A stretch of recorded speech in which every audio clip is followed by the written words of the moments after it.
समरन, लेकिन आज जब मैं अपनी महल से सोकर उठी, जब आकर बहारने को निकली, तो मैं क्या देख रही हूँ? जिधर नजर दौड़ाती हूँ, जिधर भी देखती हूँ, सर के ऊपर काट ही काट बनी है।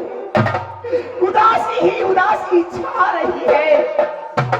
ना जाने क्या कारण है, ना जाने क्या अनुभवी होने वाला है। स्वामी जी गए शिकार करने, अब तक वापस लौट कर नहीं आए। और इधर कहा गई है मारा जाता राजा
देखती हूँ। अगर नहीं आए तो मैं किसी और को भेजकर पता लगाऊंगी कि कारण क्या है कि स्वामी जी गए जोड़ी प्रधान के साथ, जो अब तक राजमहल में लौट कर नहीं आए। मैं कुछ देर यहाँ बैठकर कुछ बातें सोच लेती हूँ।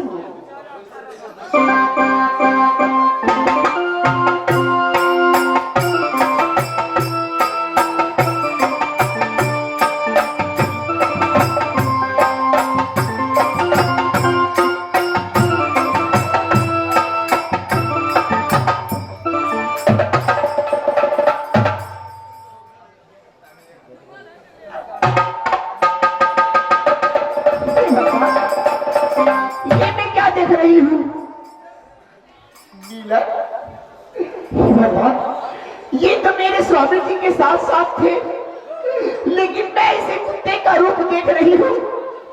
मिलन मिलन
ये मेरी आंचल दांतों में दबाकर मुझे कहीं ले जाना चाहता है, लेकिन ये मुझे कहाँ ले जाएगा?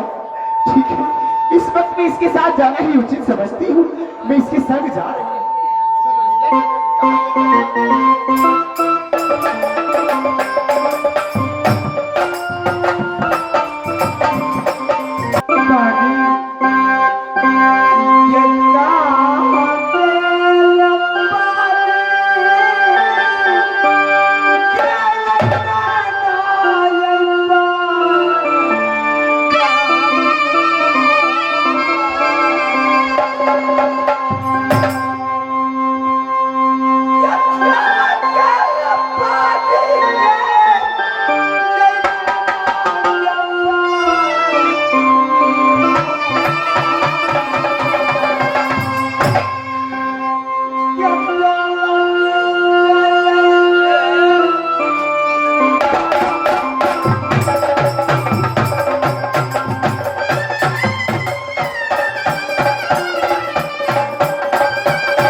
आज तुम मेरे प्राण पति को बंदा पर जाओ, आज मेरे प्राण पति की बुला करके ले आओ, सारी कहानी अपने प्राण पति से पेश करूंगी।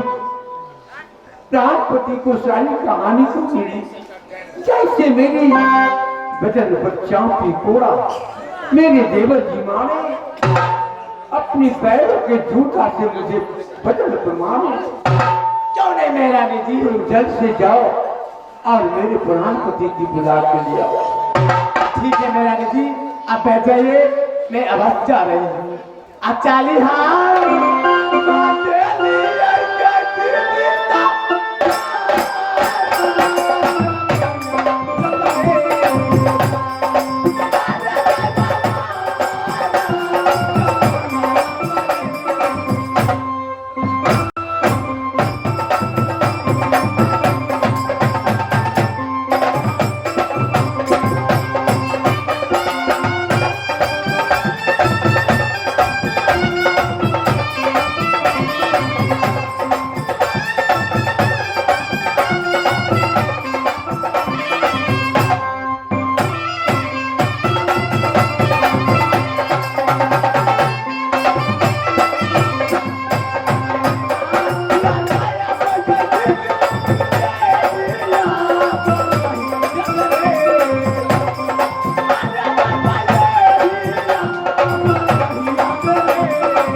कैसे हुआ स्वामी?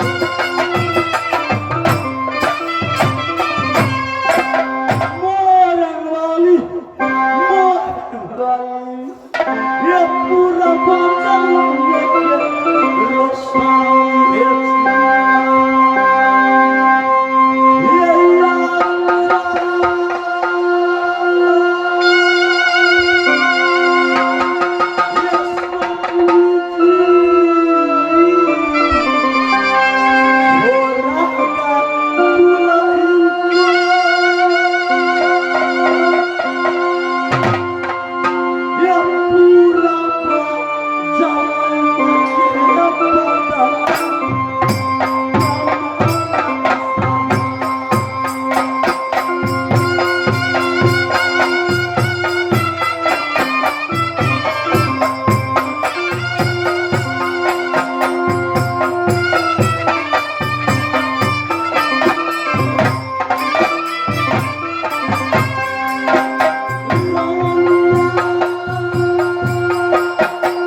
तुम यहाँ से रात मोरन में चले जाएगी, कारण मैं कोठिया बन गया, मेरे बगल में कुछ फूट गया, कौन तुम्हें कमाकर खिलाएगा, कैसे तुम जीवन कमाएगी?